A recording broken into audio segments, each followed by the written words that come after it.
السلام عليكم، شلونكم؟ شخباركم؟ وياكم ملك ماينكرافت من قناة ملك ماينكرافت. اليوم ويانا فيديو افضل مودات لماينكرافت الجوال بمناسبة ال2000 مشترك والله شكرا على 2000، والله انكم اساطير ودعمكم كمان مرة اسطوري ويحفزني عشان اسوي فيديوهات اكثر. واخيرا يعني وصلنا لهذا الرقم، وان شاء الله نوصل 5000 و10000 وكل شي. وعشان موضوع اني اطول عشان اسوي فيديوهات في الفترة الاخيرة، هو موضوع انه حرفيا كانوا ضايقين خلائي، ما ودي الا امنتج له كاب كات.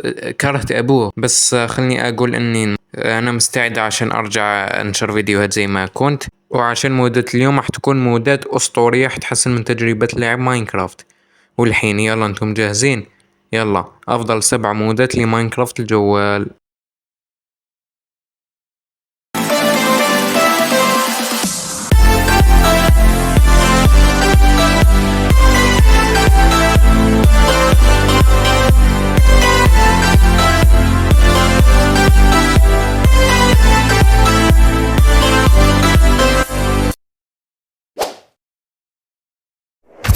وعشان المود الأول فجبت لكم مود أسطوري للتنقل. شفتون مود الواي ستون والواي بونت والتليبورت؟ هذه المودات كبوها، ما راح تحتاجونها لأني جبت لكم مود البوابات. واللي ببساطة فيك تصنع هذه البوابات في السيرفايفل بهذه الطريقة. 4 أوبسيديان وشوية من هذه الألوان راح تعطيك 4. راح تصنعها بهذا الشكل، 4 من تحت و5 لفوق. لازم هذا الشكل تحديدا ولا البوابة ما راح تشتغل، ولا تجون تقولوا لي البوابة مو شغالة ومدري ايش. استعملها لعدة اشياء، روح بها لعند صديقك، لبيتك، لبوابة الانت، تسوي بها مقالب. وفي عدة اشكال والوان للبوابات، فيك تتنقل بين اكثر من بوابة، وراح اخليك تستكشفها بنفسك. وعشان المود الثاني فهو ريسوس باك، بسيط بقدر ما انه حلو. فهو يضيف عدة موديلز واشكال وتكستر وانيميشن لاغلب مخلوقات ماينكرافت، زي مثل الاندرمان الابيض، الويذر سكيلتون، القراوي، الكريبرز. اما بالنسبة للسكيلتون والزومبي فهو يضيف عدة اشكال اسطورية ومرعبة ويضوي في الليل.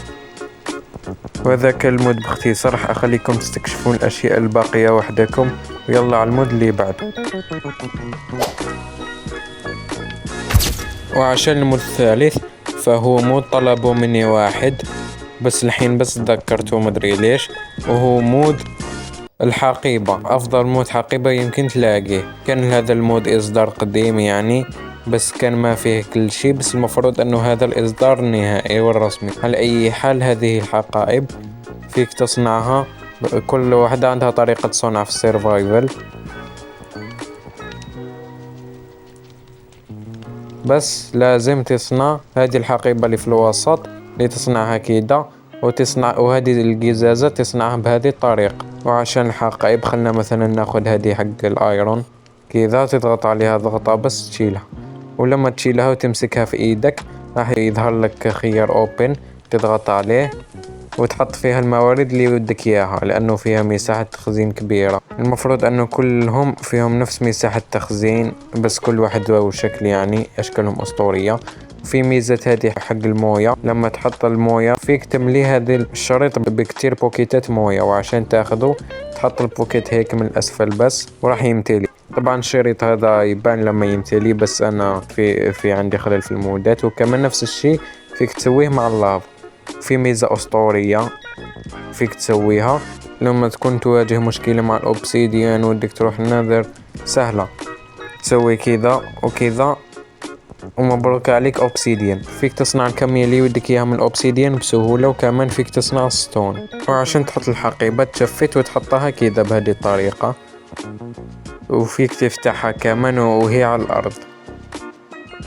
وعشان ترفعها تضغط عليها بس وراح تيجيك. وعشان تلبسها في ظهرك تسوي تشفت، وبعدين تشيلها وتحطها مكان الشيل، وراح تلبسها على ظهرك وراح يكون شكلها مرة اسطوري. وفي عدة أشكال زي ما قلت، وخاصة أعجبني هذا الشكل، هذا حق هذه حقيبة حق التنين. وهذا كالمود باختصار. يلا على المود اللي بعده.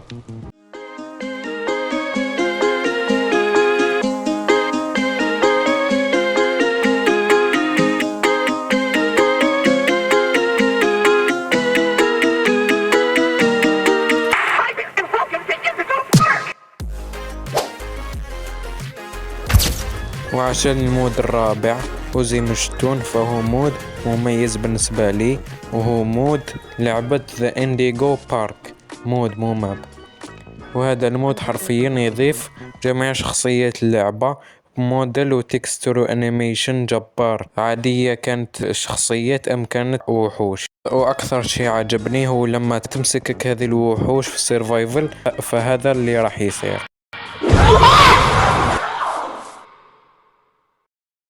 حرفيا زي حق اللي في اللعبة بالضبط. بس مو هذه غايتي الأساسية من نشر عن هذا المود. أنا نشرت عنه عشان يوصل شي واحد يصنع مابات ويسوي لنا ماب محترم للعبة. وبس هذا كان المود باختصار، أتمنى يعجبكم. ويلا على المود الخامس. وعشان المود الخامس فهو مود أسطوري راح تشكروني عليه كتير، وهو مود الواند واللي راح يساعدكم في البناء. راح أحاول أشرح عنه باختصار.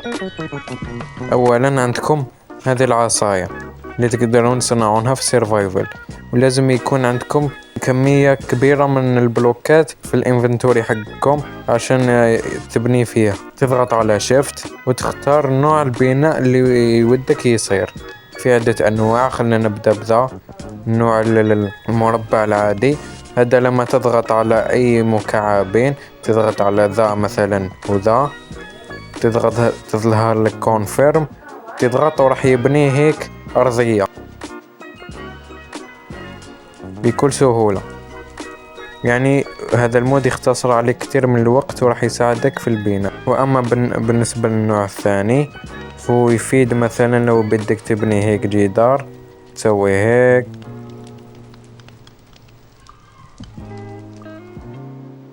ولو ودك تبني جدار بطريقة ثانية تضغط كذا وكذا كونفيرم.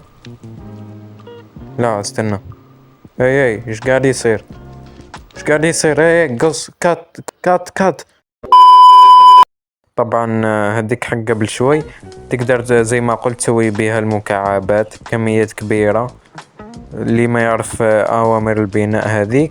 وهذا هو المود باختصار، راح يساعدكم مرة في البناء. ونسيت مين طلبوا مني بس جبته اليوم، والرابط حقه راح يكون في التعليق المثبت. ويلا بينا على المود السادس. وعشان المود السادس فهو مود رالسيم كرافت.